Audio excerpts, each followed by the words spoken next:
Hi, my name is Linsdau. I am a polar explorer and motivational speaker. Today we're going to talk about overcoming feelings of being an imposter, or the imposter syndrome.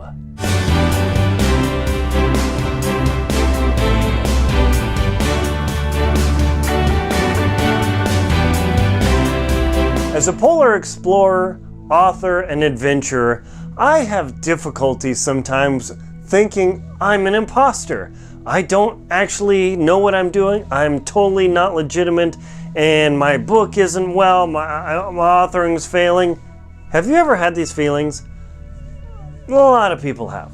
It is super common to experience what we call imposter syndrome, especially for authors, people who are creatives, artists, just about anything. If you're getting into creating videos or almost anything in your life, there's always the feeling of being an imposter.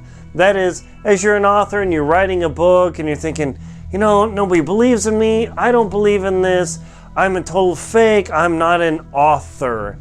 So let's talk about this in relation to authorships, but this is completely relatable to anything else you do in your life. This feeling of being an imposter or needing legitimacy. What is legitimacy? Did you go to school and get a master's degree in writing and English so you can become the next Stephen King or whoever, James Patterson, J.K. Rowling? No. You don't have to go to college. You don't need somebody's permission or validation that you're a real author or legitimate in what you're doing. Now, is that to say all activities are imposters? Sure, you don't have a driver's license, you're 13 years old, you're probably an imposter.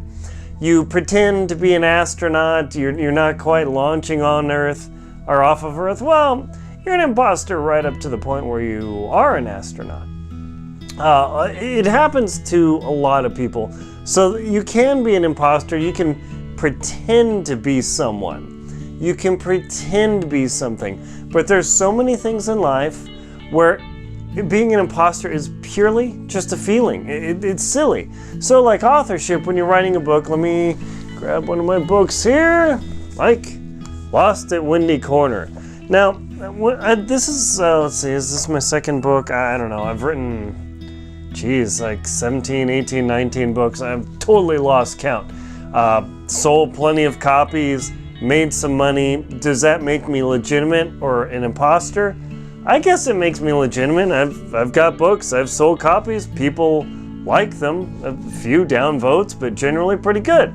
So what makes you not an imposter, say, as an author? Is it you've sold 100,000 copies, you've been on the New York Times bestseller list, maybe you just sold a couple copies to your family and friends because they like you? I don't know. See, when you're doing activities and you think you're not legitimate, you got to get that garbage out of your head, because just like me as a mountaineer and polar explorer, let me put the book down here, I don't know if I really had the feeling like, oh, I'm an imposter polar explorer. That never really occurred to me, because being in engineering, doing 20 years of engineering, I really had to make stuff up as I went. What does that mean? You just pull stuff out of the air and make BS? No. Because you're like, no. Because creating and being an engineer, you always have a problem to solve and you come up with some solution. There's a lot of training you have to do. Absolutely. You don't just come out of the blue and, hey, I'm an engineer. Like people, I'm a coder and I write software. Oh yeah, You call me when that works. Does that mean you have to go to school for a long time to be successful? Not at all. Not at all. In engineering, other countries besides America, you have to be certified by the country you're in to be an engineer. To be assigned civil or mechanical engineer, you have to take the fundamentals of engineering test and then the professional or PE engineering test to be able to sign documents legally. That would be total legitimacy, and that would make you not an imposter. Is that to say, because I didn't take the fundamentals in engineering, the EIT, or the professional engineering test, I was a fake engineer? Not even close. My software flies on the Apache helicopter, the gunship. My software flies on the J-Star system. That's the military's communication system. My software runs on aircraft. My software runs in water quality testing systems. My software runs in like golf equipment. I mean, crazy uses. It runs on micro displays and camcorders, on televisions. It's used all over the place. Does that make me legitimate? Good question. So when you have these thoughts about, am I a legitimate author, artist, or something, is it qualified based on how much education or any education you have? If you've sold something, does that make you legitimate? Now, there is definitely a lot of garbage and CRAP out in the world. And like, and a Marnars and the slime all over the wall and garbage. Okay, that's all arguable. There's art and then there's garbage and people claiming it's garbage and doing this very fluffy blue sky talk of things. All right, I'm not an art critic, but sometimes there's just junk. Writing, if you can write relatively competently and you get a professional editor to help you out, that is key. Getting a professional to critique your work, to give you feedback, to make you become, or not make you, help you become better. It makes all the difference. So your legitimacy is not necessarily in the activity, but it's seeking out help to help guide you into becoming, I would say, more legitimate or better directed. Now, there are some things like Jeff Bezos. Nobody has ever created an Amazon before, $100 billion. I would say he's legitimate, and he probably doesn't wake up every day suffering from imposter syndrome. At one time, read back in his story, where did he come from? I don't know. It might be worth checking out. There are other people who were born into money, and they had backup and support and had money and connections to go to big schools.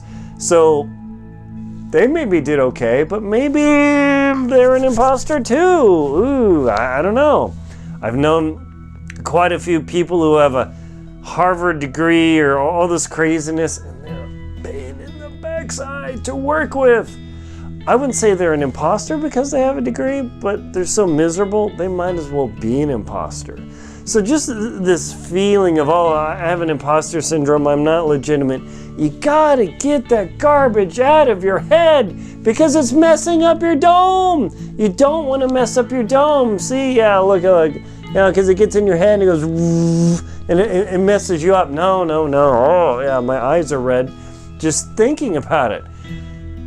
What you have to do is, the thing that makes you legitimate is just like Earl Nightingale, the famous motivational speaker, said, you become successful when you begin working towards your goal and working legitimately towards your goal. Not thinking about it, not discussing it, but actually doing it. Whether it's me actually sitting down and writing all these words on the page, me getting the publisher to get a good cover, me actually climbing the mountain. Yes, there's pictures of me there. Me hiking up in the miserable cold of Denali. Yeah, that gives me some legitimacy, but that doesn't mean I'm a legitimate author.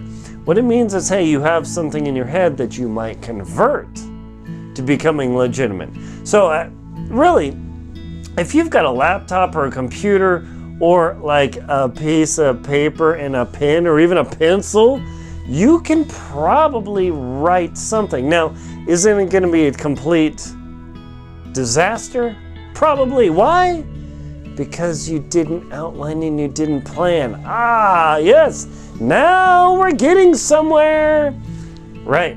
What if you considered that in order to make you legitimate, I've got hair on my face. Nice.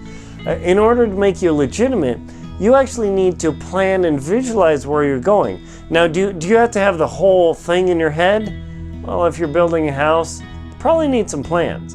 But if you're trying to plan out your vision for your career, what you want to do, maybe you want to write 20 books, author 20 books, and make $50,000 a year. I know people who do that. Really? Yeah.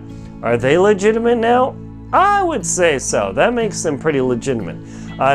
Now, when you think about these things, oh, am I a fake? Am I a fraud? There's some very fraudulent people, and they're pretty apparent. But when usually you have that fear internal into you, it's because you actually care. You care that you're actually creating and producing a product that really matters. Perhaps it changes somebody's life. I don't know. I mean, I've received some reviews on my books that were pretty torching, but everybody's got their opinion. But generally all my books get 4 or 5 star reviews on average. People say, it was really helpful, inspirational, thoughtful.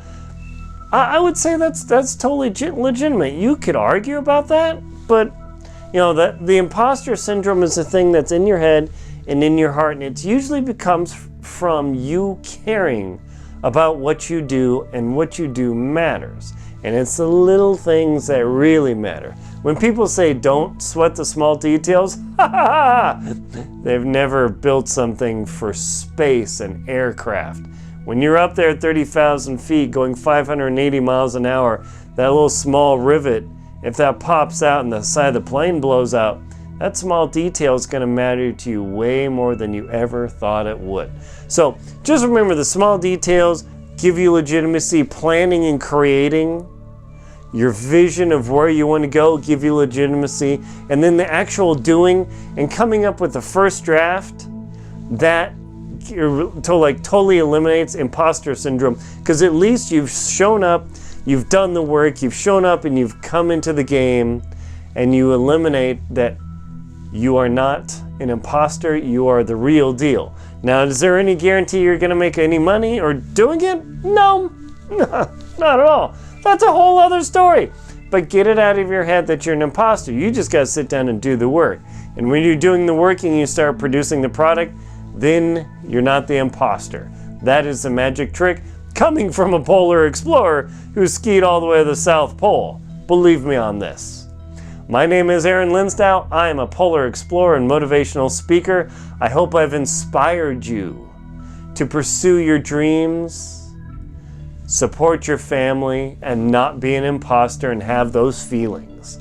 Please like and comment on my video. Subscribe to the channel. Please support me on Patreon, Venmo, and PayPal. I would love your support. Let me know how I'm doing. I hope you inspire yourself to become the person you really want to be. Thank you.